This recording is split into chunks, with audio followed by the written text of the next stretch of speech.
Champion power budget is a fine balancing act in League of Legends, deciding how much power each one of the champion's base abilities should have, as well as how their base stats grow throughout the game will oftentimes define what the champion specializes in. However, some champions say screw it to all that balance nonsense and put all of their power budget into one ability to make it absolutely insane. This one ability, usually being the ultimate as we see in champions like Malphite, can be incredibly potent abilities and change how a game is unfolding. However, there comes a problem when champions do this extreme power budgeting into one ability that isn't their ultimate. A powerful ultimate is usually going to come with a few drawbacks to it to help balance out how well it works. The biggest, and most obvious, is cooldown. Most ultimate abilities don't have a base cooldown that's less than a minute, and the more powerful and game-changing ones have much longer cooldowns to compensate for how strong of an ability it is. But most basic abilities rarely have a cooldown that's longer than 30 seconds, even on some of the more problematic or potentially broken ones.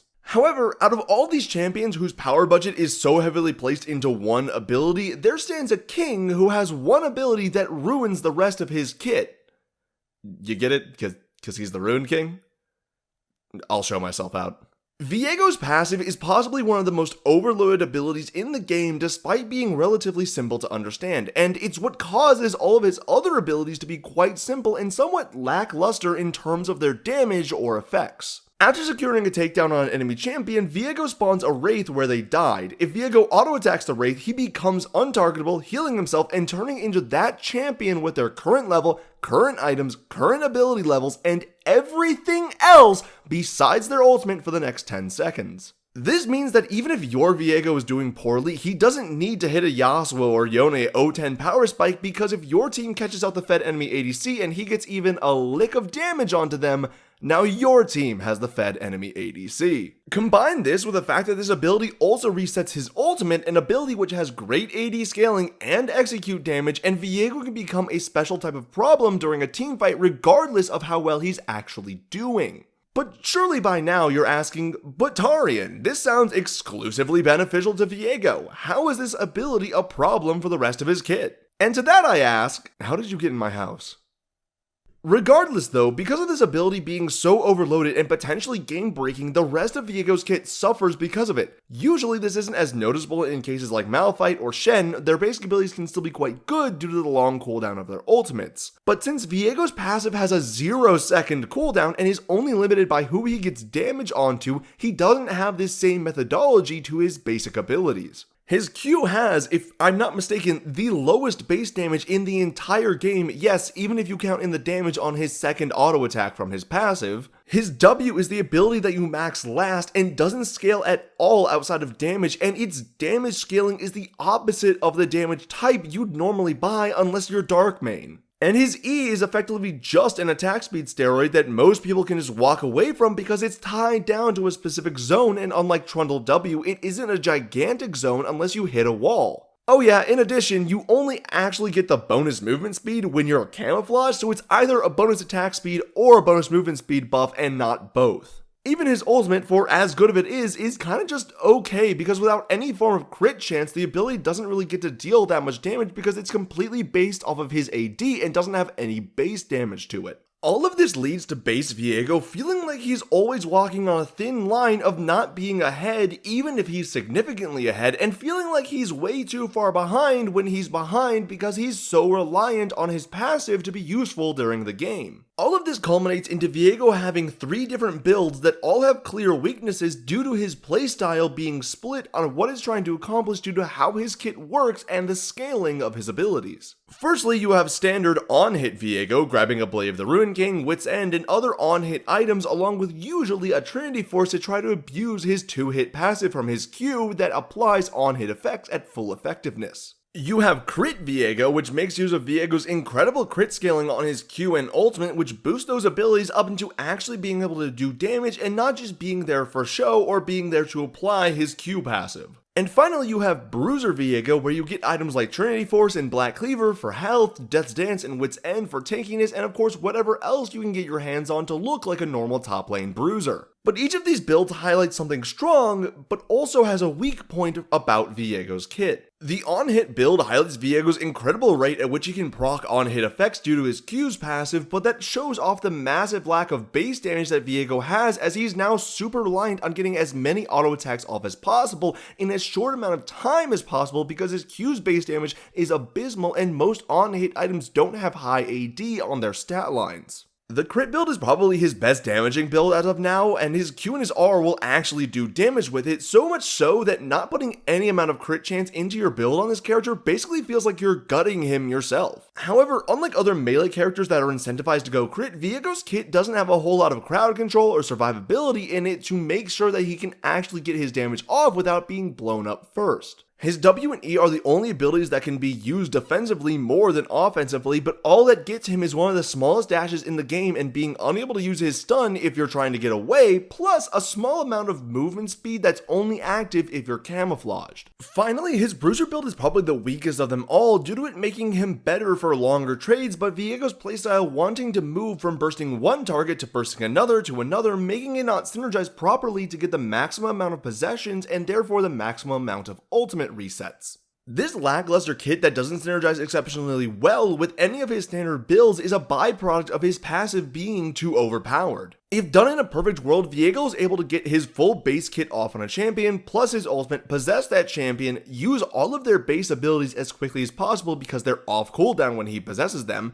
use his ult again to do the reset, and then by the time he gets out of his possession, his Q and W should be off cooldown again, letting him get up to 10 abilities off with 2 full rotations of spells in the same amount of time that most people could start their second round of abilities. Simply put, no matter how bad the abilities that are being thrown out are, being able to throw out 10 different abilities while your opponent can really only throw out 4 is a massive advantage regardless of what the abilities do. Unless they just heal and buff the enemy, which no ability does, you're going to have an advantage just due to action economy. Action economy is a term I most usually hear associated with Dungeons & Dragons and other turn-based combat systems. At its most basic, the action economy says that the side with the most amount of actions, for example, casting spells, using weapons, moving, etc., will always win in an encounter unless the scales of balance are very favored to one side. This is why when you see plays of someone 1v5ing the enemy team, it's usually accompanied by them having 10 kills and being 2 items up on the enemy team, as even though they have 5 times less actions than the enemy team, the power balance is so in their favor that they're able to 1v5.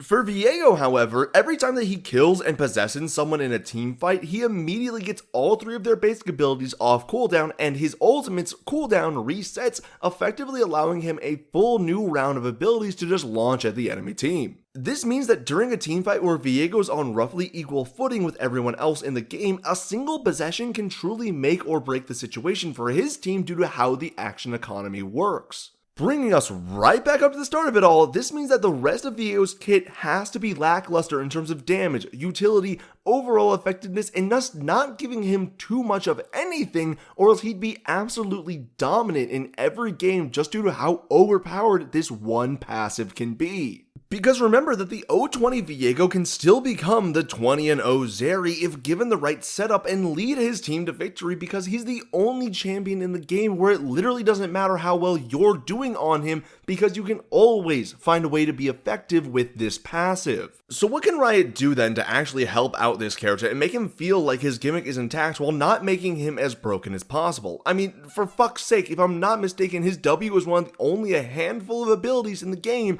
whose scaling is purely based on base damage, and the other ones usually have better utility, more damage, or aren't the ability that is maxed last. The first thing that Riot needs to do is really define what builds and playstyle they actually want Viego to have. It very much seems to me like the most popular and effective way to do this would be to have him focused around a crit build with an assassin playstyle, as that would not only help complement his Q and R crit scaling, but also help put him in the direction of being the reset machine he wants to be. Firstly, Q and R are going to remain roughly the same. The only difference I could even suggest would be an increase to Q base damage and an increase of AD scaling, but that's about it. After that, we're going to take his W and limit the difference between a fully charged and tap stun, making the minimum stun a half second instead of a quarter, and making the full stun 1 second instead of 1¼ seconds. This still makes holding the ability longer better, but gives us room to give its damage output some actual boost. We'll change the type of damage to physical to match the rest of his kit, because let's be honest, unless you're Dark Main, you're not playing AP Viego, and we'll swap the AP scaling for a much lower AD scaling. Next up is his E, and for this to actually be a better ability, all it needs to do is have the movement speed be active regardless of if Viego is currently camouflaged or not. That's it, nothing fancy, just let him receive the full benefits of the ability whether or not he's camouflaged, and as compensation all you need to do is slightly nerf the movement speed buff, or slightly increase the range at which he gets detected in camouflage. Finally, we need to talk about his passive, because now we've helped make two of the more useless parts of his kit a bit less useless. We can talk about the part that is too useful. For his passive, I'd keep the healing, but we can get rid of all this weird scaling that just makes absolutely no sense for it to be there and only serves to complicate things. Instead, just have the heal be a fixed amount based off of the target's max health. This way, there's no real surprise as to how much he's healing, and you can even have it scale throughout the game so that it's more controllable to balance the healing. Next, we'll remove the extra movement speed while facing enemy champions, as again, I don't think it's super necessary, and we'll make it so that when Viego enters possession, in addition to his ultimate going on a small cooldown as it resets, we'll have all of Viego's possession abilities do an Udyr-style global cooldown. This removes a lot of excess power from Viego's possession, hopefully without fully destroying the flow of how this ability is used, and by removing this excess power from the ability, we're able to help out his W's damage problem and it having an abysmal amount of CC when tapped, as well as allow his E to provide more utility without needing to be camouflaged. While my ideas certainly aren't perfect, Viego certainly isn't the perfect champion, as I've highlighted throughout this whole video. However, you know what is perfect? You subscribing to the channel. Thank you everybody so much for watching. My name is TheTarians. I hope you enjoyed the video. If you did and you haven't already, go hit that subscribe button down below so that you can be updated when any of my new content comes out. And we're super close to 2K subs, guys. Like, we're so close. It helps out the channel so much more than you know if you decide to subscribe, which you should, because you could be the 2000 sub and it'll be really cool.